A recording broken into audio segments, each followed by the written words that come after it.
What's going on, garden people? Today we're going to do a fall walkthrough of the Entryway gardens. If you're new here, please consider subscribing. If you're returning, thanks for coming back to the Hidden Gardens. So, as you can see, more to do, more battles to fight with the weeds, but other than that, everything's gone fairly good this season. We've got quite a few new entries into the gardens. Right here is a Tina Sargent crabapple. That mirrors the other one on the other side. We'll do some pruning up so that they kind of match a little bit better during this winter. Whether I get them in the ground now or in the spring is yet to be determined. This Miss Lemonabilia has been fantastic, along with the Riptide Stokes Aster, the purple flower right there, really pretty. Caryopteris, we'll see if it makes it another season and looks better. This summer wine 9 bark is glorious. I mean, it's just beautiful. Look at that foliage. It's just pretty. There's just no getting around it, and it's done really well. It's just growing along, doing perfectly fine. Had a little bit of watering this summer. As you can see, there's no drip in any of the beds. That's something that we don't need too much in my area. We're humid and wet enough usually. Right here is a Ruby Tears crabapple. This is also a new addition, and it's when I put it in the spot, I swear it was like the perfect spot. It was like, poof, I belong here. Here's my spot. This is where I go. So this is where it goes in the garden. And again, whether I plant it now or later, we'll see. So things are progressing along here for the season. I was able to transfer quite a bit, as well as plant a few new things in these gardens. These are all fairly new, a couple years old, 2019, thereabouts. So none of this existed then. And we've got a nice little patch of hellebores. Those are really pretty and will come into bloom throughout the winter. Coral bark Japanese maple, showing us all what awesome fall color it has. This tree's just spectacular. When the snow comes down and it's bright red with that backdrop, it's stunning, just stunning. And moving along, I did pull up the Weigelia that was here. And then I'm probably going to plant those Japanese hollies right there that are in those pots. I'll move those pots back up to the front. And I have some pretty other Japanese hollies to go in there. Glow stick is the variety, but it's another video, another day. Baby blue spruce looking fantastic. And this purple pixie loropetalum that I planted under it looks amazing with it. Spirea blue kazoo, we'll see how it does next season. But yeah, this loropetalum, just fantastic. And it'll get about 3 to 4 feet wide. Not very tall, very short, ground cover type. So I think underneath this tree will look fantastic. And it does. In the sun, it looks amazing. And the Gora that we planted up in the video not that long ago seems to be holding up fairly well. This blue kazoo Spirea, we'll see how it does next season.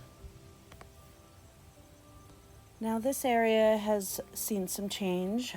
This lavender twist redbud right in the middle there, I've now planted down here. It was in the back quadrant, and I decided, you know what? I'm going to stick that in the front so that it mirrors the other redbud on the other side of this walkway and move up this hibiscus. So I did. I moved the hibiscus up, planted the redbud, and I also planted some Tradescantia, and lemon coral sedum, which the lemon coral is like just hardy for us. So mild winter should be fine. Really, really cold out of the ordinary winter, I might need to protect it or, risk losing it, but we'll see how it does. It's better than sitting in the can. I'm a fan of these grasses as well. These are just lovely. And the Ruby Falls Weeping Redbud has been a fabulous addition to the Hidden Gardens. Just a lovely tree, along with these Castle Spire blue hollies. The berries that these trees put out, they're just amazing. Like, they're so abundant and they are so vivid. It's really, really pretty. And more changes, more transplanting that's occurred over here. I moved around a couple of the hibiscus as well as the butterfly bush to the left there, which is a little iffy. We'll see if it makes it. I cut it back after this video, so we'll see. I did plant another Castle Spire right there, as well as that's Yuki Kabuki, and then another Castle Rogue I planted back there, so that's new. Still got mulching to do.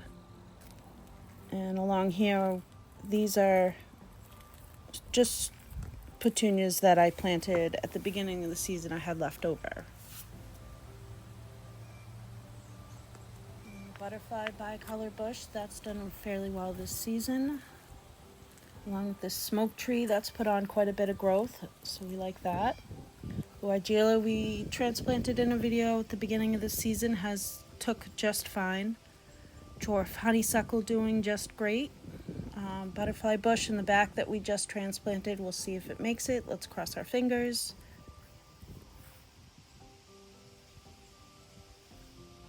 And there's the glow stick that we're probably going to put in those bigger pots. Those get about 6 feet tall or so, but look at the amazing color. So hopefully it won't burn. I think it'll be all right. We'll see how it goes. In my zone 7, this entryway garden is mostly all day, full sun, along with the harsh afternoon sun, with the exception of this quadrant and the one lower with the coral bark. Both of those are more shaded. So planting, as far as mirroring and balancing and stuff like that, can be a little tricky depending on, what I'm choosing and what I'm putting in. So gardening is constantly a changing situation. I think I'm going to put a little river of plumbago in between the catmint there. I think that'll look really pretty. These hydrangeas have held out really well. Got some new baptisia to the left there that we planted.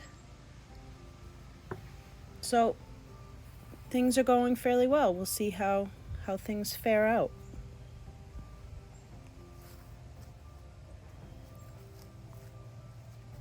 Got a second attempt at making that balloon flower right there work. We'll see.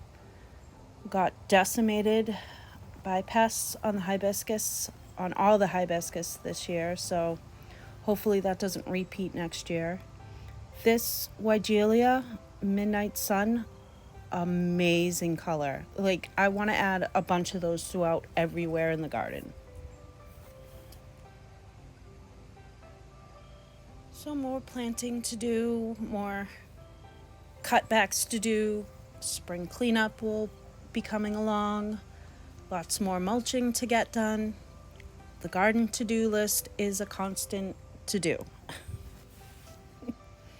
But it's fun, and it's a great way to get some exercise. It's a great way for me to, get a few minutes and do something fun. Because gardening is fun. It's like an adult playground with, all the plants and stuff are just fun toys for you to play with.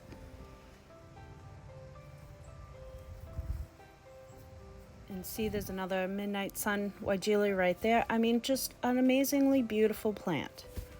All these plants are they're just fun. They're just fun to see and grow and experiment with and see which goes with which and what definitely doesn't go with which. And that's half the fun is, finding out which is which. We've got a variegated red twig dogwood right there. I'm interested to see how pretty that'll look this winter. So I hope that this garden walkthrough inspires you to do a little bit of your own gardening, whether it's indoor or outdoor, or just reading about a garden in a book. Experience your own gardening journey throughout your life, and thank you for coming along on mine.